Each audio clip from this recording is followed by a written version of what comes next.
پاکستان کی جو سب سے وائبرنٹ بزنس کمیونٹی، میں ان سے بات چیت کر لوں۔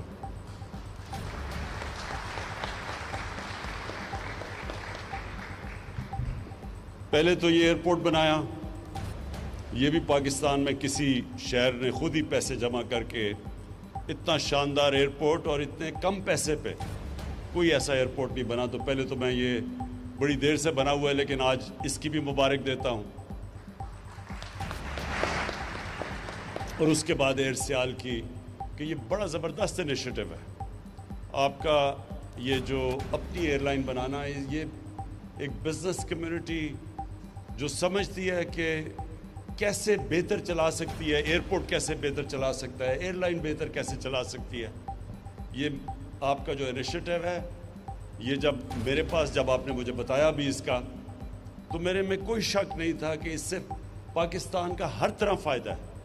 ایک تو سیالکوٹ کے لوگوں کا فائدہ ہے، اور اس میں پوٹینشل ہے، کیونکہ میرے خیال میں انشاءاللہ آنے والے دنوں میں سیالکوٹ ایک ابھی بھی جتنا بھی ایکسپورٹ کا ہب ہے، اس سے بہت بڑا یہ ایک ایکسپورٹ کا سارے پاکستان کا سینٹر بننے جا رہا ہے۔ تو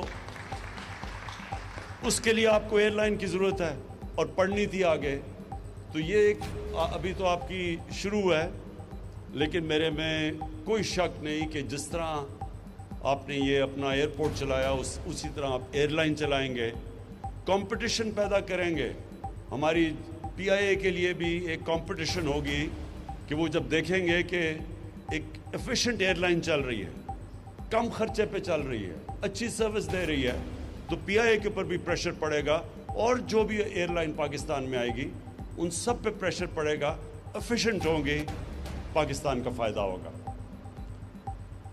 اس کے بعد ابھی حماد اظہر نے بڑی ڈیٹیلز میں بات کی کہ یہ بڑا مشکل ٹائم تھا ہمارے لیے، یہ جو کرونا کا جب ساری دنیا میں آپ دیکھ رہے ہیں، یہ ایک وبا جب پھیلی تو ساری دنیا میں ایک بڑا مشکل فیصلہ کرنا تھا کہ آپ جب لاک ڈاؤن کرتے ہیں، اور جو بہترین طریقہ ہے اس وائرس کو روکنے کا وہ لاک ڈاؤن ہے، کیونکہ جب لوگ زیادہ جمع ہوتے ہیں اور جب ماسک نہیں پہنتے، اور جو آپ میں سے ماسک نہیں پہنتے، میں آپ کو بار بار تاکید کرتا ہوں یہ ماسک سب پہنے۔ اس کی وجہ یہ ہے کہ اللہ نے ہمارے پہ بڑا کرم کیا۔ جو پہلے ویو کے اندر پاکستان جس طرح کرونا وائرس سے نکلا ہے، ہماری کوشش تھی، عوام نے ہمارے ساتھ پوری طرح تعاون کیا، اور پھر اللہ کا کرم ہوا کہ ہم آج جو نکلے ہیں، جس طرح حماد نے کہا، WHO نے کوئی 7 ملک بتائے ساری دنیا میں جو سب سے بہترین طریقے سے کرونا وائرس سے جنہوں نے نیگوشیٹ کیا، نیویگیٹ کیا، کہ اپنے لوگوں کا روزگار بھی بچایا، اپنی بزنسز بھی بچائی، اور لوگوں کو کرونا سے بھی بچا لیا۔ یہ بڑا مشکل کام تھا، کیونکہ بار بار تاکید ہو رہی تھی کہ ہمیں لاک ڈاؤن کرنا چاہیے، اور افسوس سے کہنا پڑتا ہے کہ وہی اپوزیشن جو میرے اوپر تنقید کر رہی تھی کہ میں پوری طرح لاک ڈاؤن نہیں کر رہا، اور ہندوستان کی مثال دیتی تھی کہ نریندر مودی نے دیکھیں کتنا زبردست ہندوستان میں لاک ڈاؤن کیا، وہی آج جلسے جلوس کرتے پھرتے ہیں، جبکہ کرونا کے کیسز بڑھ رہے ہیں، اور ہم بار بار لوگوں کو کہہ رہے ہیں کہ یہ سردیاں اگر ہم نے یہ صحیح معنی میں احتیاط نہ کی، یہ سردیاں بڑی مشکل ہمارے لیے ہوں گی۔ جس طرح ساری دنیا میں آپ دیکھ لیں، امریکہ کے اندر آج ہر 4 دنوں میں اتنے لوگ کرونا سے مرتے ہیں جتنے ابھی تک 7 مہینے میں ہمارے اللہ کا شکر ہے نہیں مرے۔ یعنی اتنی تیزی سے وہاں پھیل رہی ہے، اور کیلیفورنیا میں پورا لاک ڈاؤن کیا ہوا ہے انہوں نے، انگلینڈ کے اندر انہوں نے بڑے سٹرکٹ لاک ڈاؤن کیا ہوا ہے، اٹلی میں کیا ہوا ہے۔ تو ہم ابھی سے اگر احتیاط کریں جس طرح ہم نے پہلے کی تھی، تو یہ سردیوں میں ہم اپنے ملک کو بچا سکتے ہیں، اپنی انڈسٹری کو بھی بچا سکتے ہیں، اور اپنے لوگوں کو بھی بچا سکتے ہیں۔ تو اس لیے میں آپ سب کو بار بار تاکید کروں گا کہ سب سے آسان طریقہ اس وائرس کو روکنے کا یہ ماسک ہے۔ اچھا، میں پھر سے اب جو حماد نے باتیں کی میں اس سے آگے جاتا ہوں. دونوں منسٹرز حماد اظہر اور رزاق داؤد انہوں نے بڑا زبردست بزنس کمیونٹی کے ساتھ انٹریکشن رکھا ہے. مسلسل یہ ان سے انٹریکٹ کرتے ہیں, پوری مجھے فیڈ بیک دیتے ہیں, جو بھی بزنس کمیونٹی کے پرابلمز ہیں وہ ہمیں بتاتے ہیں, اور ہماری پوری کوشش ہے کہ بزنس کمیونٹی کو پورا انکریج کیا جائے تاکہ پاکستان میں پھر سے انڈسٹریلائزیشن شروع ہو. آج سے 50 سال پہلے 60s کی دہائی میں پاکستان نے سب خطے میں سب سے تیزی سے انڈسٹریلائز کر رہا تھا. ہماری جو انڈسٹریل پروڈکشن تھی وہ کئی ایشین ٹائیگرز کی ملا کے پاکستان کی ان سے زیادہ تھی, اور پاکستان جس طرح آگے بڑھ رہا تھا, اگر غلط پالیسیز 70s میں نہ ہوتی تو پاکستان کی انڈسٹری کہاں سے کہاں پہنچ جاتی. لیکن بدقسمتی سے جو پالیسیز تھیں وہ اینٹی بزنس اور اینٹی انڈسٹری تھی. یہ اس کے بعد اب یہ پہلی آپ کے سامنے گورنمنٹ آئی ہے جس کی اب پالیسی ہے پاکستان کو انڈسٹریلائز کرنا, جس کی اب پالیسی ہے کہ ہم نے اپنی بزنس کمیونٹی کو انسینٹیوز دینے ہیں, ان کی رکاوٹیں ختم کرنی ہیں. ان کے لیے جو فریز یوز کیا جاتا ہے ایز آف ڈوئنگ بزنس, ان کے لیے ہم نے کرنی ہے تاکہ انویسٹمنٹ بڑھے. اور یہ ہم نے کیوں کرنی ہے؟ کیونکہ میری گورنمنٹ کا جو سب سے بڑا مقصد ہے وہ یہ ہے کہ اس ملک میں غربت کم کی جائے, لوگوں کو غربت سے نکالا جائے. جو نچلا طبقہ اس وقت ہے اس کو اوپر اٹھایا جائے, اور جو علاقے پیچھے رہ گئے ہیں, جو بھی پاکستان میں علاقے پیچھے رہ گئے ہیں ان کے اوپر خاص توجہ دی جائے. مثلا جی بھی ہے, گلگت بلتستان پیچھے رہ گیا. ہمارا جو فاٹا ہے, جو مرج ڈسٹرکٹس ہیں, جو پرانا قبائلی علاقہ ہے وہ پیچھے رہ گیا. بلوچستان پیچھے رہ گیا. پنجاب کی جو ڈسٹرکٹس ہیں, جو چیف منسٹر کی ڈسٹرکٹ ہے ڈی جی خان, اور اس پہ ان کا جو علاقہ قبائلی علاقہ ڈی جی خان کا, وہ سب سے پیچھے رہ گیا. تو سب سے پہلے تو جو ڈیولپمنٹ ہو وہ ہمیشہ انکلوسیو ہوتی ہے. کبھی بھی ایک چھوٹے سے علاقے کو آپ ڈیولپ کر لیں اور باقی ملک پیچھے رہ جائے, وہ ملک ترقی نہیں کر سکتا. اور وہ بھی ملک ترقی نہیں کر سکتا جدھر ایک چھوٹا سا طبقہ امیر ہو جائے اور باقی لوگ غریب ہو جائیں. سو جو ڈیولپمنٹ ہوتی ہے وہ انکلوسیو ہوتی ہے. اس کے لیے جو ہمارے سامنے ماڈرن ایرا کے اندر جو ماڈل ہے وہ ہے چائنا کا. چائنا نے جو 30 سال میں کیا ہے, انہوں نے اپنے نچلے طبقے کو اوپر اٹھا کے ایک اکنامک جائنٹ بن گیا.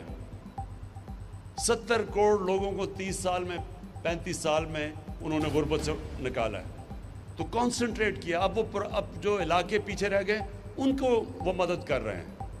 جو سی پیک کا اصل ایک اور بہت بڑی وجہ یہ ہے کہ وہ اپنا جو ویسٹرن چائنا ہے جو پیچھے رہ گیا ہے اس کو کنیکٹ کرنا چاہتے ہیں, اس کی کنیکٹیوٹی سمندر سے دینا چاہتے ہیں, ٹریڈ کنیکٹ ہو تاکہ گوادر کے ذریعے وہ ان کے لیے اپنا سامان آسان ہو بیچنے کا دنیا کو, تو وہ اس کو ڈیولپ کرنا چاہتے ہیں. ایک یہ وجہ سی پیک کی.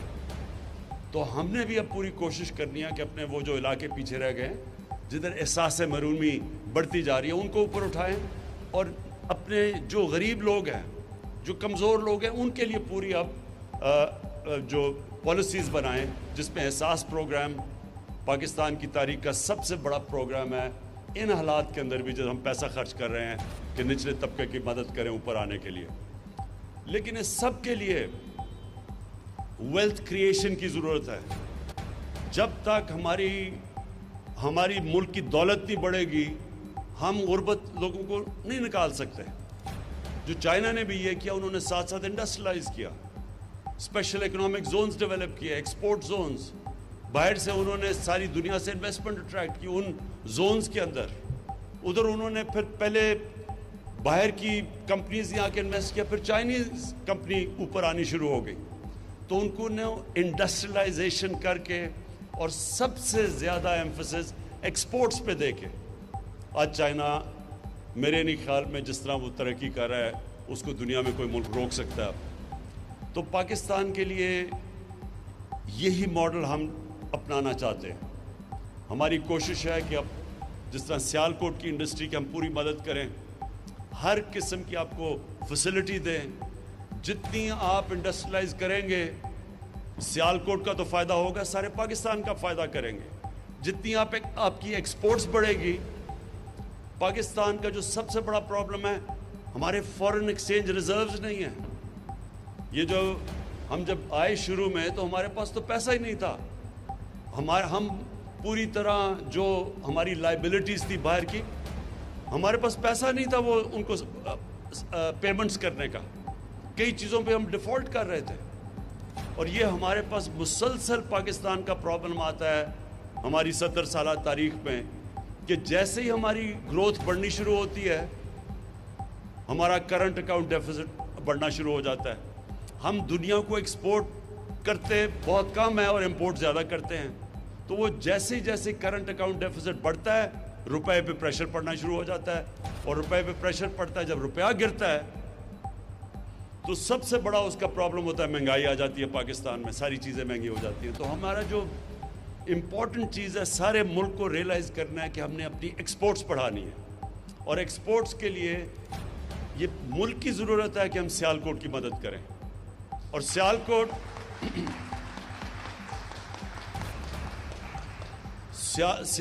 میں اور یہ جو ساری ٹرائنگل ہے, گجرانوالہ, گجرات, وزیر آباد, سیالکوٹ, یہ سارا جو علاقہ ہے یہ ایک تو ایکسپورٹس کے لیے ہمارے لیے سب سے بہترین علاقہ ہے جس کی اگر ہم مدد کریں, یہ اور کراچی اور فیصل آباد, یہ سب سے بہتر ہمارے لیے کہ اگر ہم ان کی مدد کریں گے تو ملک کا فائدہ ہوگا, ایکسپورٹس بڑھیں گے. اور دوسری چیز کہ اسمال اور میڈیم انڈسٹری سب سے زیادہ روزگار دیتی ہے ملک میں. ہمارا یہ بھی بہت بڑا مسئلہ ہے. ہمارے پاس ایک نوجوان آبادی ہے اور ہمیں مسلسل ان کے لیے نوکریاں کریٹ کرنی ہیں, اور وہ نوکریاں انڈسٹری سے ہوتی ہیں, اور خاص طور پہ اسمال اور میڈیم انڈسٹری.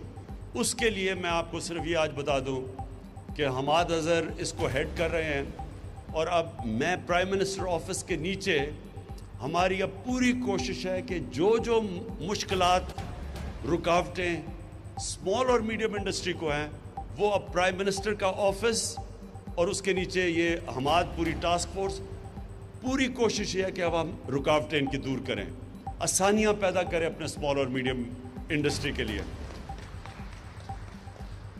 اور میں جو آج اناؤنس بھی کروں گا بعد میں جو ہماری اگلی فنکشن ہے, کہ یہاں ہم ایک state of the art university بنا رہے ہیں. ایک ہم نے بنائی تھی جو ہماری گورنمنٹ کی, یہ پختونخوا میں جب ہماری گورنمنٹ تھی, بہت بڑی اچیومنٹ ہے. ہری پور میں ہم نے ایک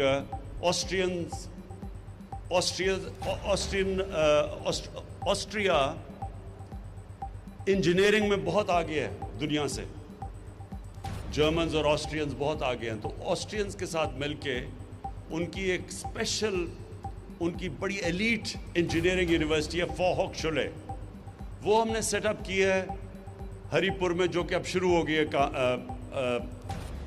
4 سال لگے ہمیں, وہ اب شروع ہو گئی ہے. اور اس کے اندر اپلائیڈ سائنسز اور انجینئرنگ وہ ایک ایسا سینٹر بنا ہے جو انٹرنیشنل لیول کا, جو ہمیں شدید ضرورت ہے اس ملک میں انجینئرز پروڈیوس کرنے کی. Quality I T professions, artificial intelligence, یہ نئی جو ٹیکنالوجیز آ رہی ہیں, تو ٹیکنالوجی کے اوپر بیس وہ جو ہری پور میں یونیورسٹی ہے اسی کی طرح کی یونیورسٹی اب ہم ریپلیکیٹ کر رہے ہیں انشاءاللہ یہاں سیالکوٹ کے اندر. اور وہ آپ کی سارا جو یہ انڈسٹریلائزیشن کی مدد کرے گی, یہ کوالٹی انٹرنیشنل سٹینڈرڈ کی اپلائیڈ سائنسز اور انجینئرنگ کی یونیورسٹی اور ٹیکنالوجی کی یونیورسٹی. تو آخر میں صرف آپ کو ایک چیز اشور کرنا چاہتا ہوں, یہ جو میں آپ کے پاس آیا ہوں اور آپ کو کہہ رہا ہوں کہ پوری طرح اپنی انڈسٹری کی ہم مدد کریں گے, اور سیالکوٹ کی وہ بزنس کمیونٹی جس میں وائبرنسی ایسی ہے کہ وہ اپنی سڑکیں بھی بنا لیتے ہیں, اپنے ایئرپورٹ بھی, اب اپنی ایئر لائن بھی بنا لی ہے, ان کی اب ہم آپ کی پوری طرح مدد کریں گے. ہر طرح آپ کی مدد ہوگی. کانسٹنٹلی آپ سے ابھی میں نے 2 ہفتے کے بعد آپ سے مل رہا ہوں. اس سے پہلے آپ نے حماد کو اور رزاق داؤد کو بتانا کہ کیا کیا آپ کے ایشوز ہیں. وہ ہم آپ کو جو میرے سے میٹنگ ہوگی انشاءاللہ اس میٹنگ میں بیٹھ کے سارے آپ کے ایشوز جو ایف بی آر سے ہیں, جو اسٹیٹ بینک آف پاکستان سے ہیں, جو یوٹیلیٹی کمپنیز سے ہیں, وہ سارے انشاءاللہ ایک ہی وقت پہ ہم بیٹھ کے آپ کے سارے ایشوز حل کریں گے. اور میں سیالکوٹ کو آخر میں یہ کہنا چاہتا ہوں کہ جو انشاءاللہ ہم اپنا جو لوکل گورنمنٹ سسٹم لے کے آ رہے ہیں, ہمارا جو لوکل گورنمنٹ سسٹم ہے اس کے اندر شہروں کو ہم سٹی گورنمنٹس لے کے آ رہے ہیں. اور پہلی دفعہ پاکستان کی تاریخ میں جو سٹی گورنمنٹ بنے گی وہ ڈائریکٹ الیکشن سے میئر الیکٹ ہوگا. یہ جس طرح کے لنڈن میئر ہوتا ہے, جس طرح کے پیرس میں ہوتا ہے, جس طرح نیو یارک کا میئر ہوتا ہے, اسی طرح ایک ماڈرن میٹروپولیٹن سٹی کا ایک سیٹ اپ لے کے آ رہے ہیں. کیونکہ یہ جو آپ کے مسئلے ہیں میونسپل مسئلے, سڑکیں, گندگی, یہ تب تک نہیں حل ہوں گی جب تک ایک ماڈرن ایک میٹروپولیٹن سٹی کی لوکل گورنمنٹ آپ کی نہیں بنے گی. یہ پہلی دفعہ پاکستان کی تاریخ میں ہم الیکشن کروائیں گے انشاءاللہ اپریل کے بعد. ڈائریکٹلی الیکٹڈ میئر ہوگا اور وہ میئر وہ لوگ الیکٹ کریں, آپ کے شہر کے وہ لوگ کریں گے جس میں ایڈمنسٹریٹو کیپبلٹیز ہوں گی. وہ پھر اپنی ٹیم لے کے آئے گا. وہ ٹیم ایسی ہوگی جس کے اندر ہر قسم کا شعبہ ہوگا کہ پانی سیالکوٹ کا کیسے مینیج کرنا ہے اگلے 15-20 سال تک, اس کی سیوریج سسٹم کیسے ٹھیک کرنی ہے, سڑکیں, سارا کچھ ایک سٹی گورنمنٹ پورا ایک ہی امبریلا کے نیچے ہوگی. تو آپ کو پھر جانا نہیں پڑے گا کہ پنجاب جائیں اور لاہور جا کے اپنی وہ اپنی درخواستیں لے کے جائیں. یہیں بیٹھ کے آپ اپنی خود شہر چلائیں گے. تو اگر جو اپنے ایئرپورٹ بنا سکتے ہیں, جو اپنی ایئر لائن بنا سکتے ہیں, سڑکیں ابھی بنا سکتے ہیں, تو اس سسٹم میں آپ کو پوری طرح موقع ملے گا سیالکوٹ کو ایک ماڈرن سٹی بنانے کے لیے. میں آخر میں آپ سب کا شکر گزار ہوں, مبارک دیتا ہوں ایئر سیال کو. انشاءاللہ یہ بگننگ ہے. سنا تین ابھی آپ کے پاس جہاز ہیں, 3 لیز کیے ہیں. تو انشاءاللہ جو آپ کی میں انتھیوزیازم دیکھ رہا ہوں, مجھے کوئی شک نہیں کہ یہ پوری پاکستان کے لیے ایک مثالی ایئر لائنز بنے گی. بہت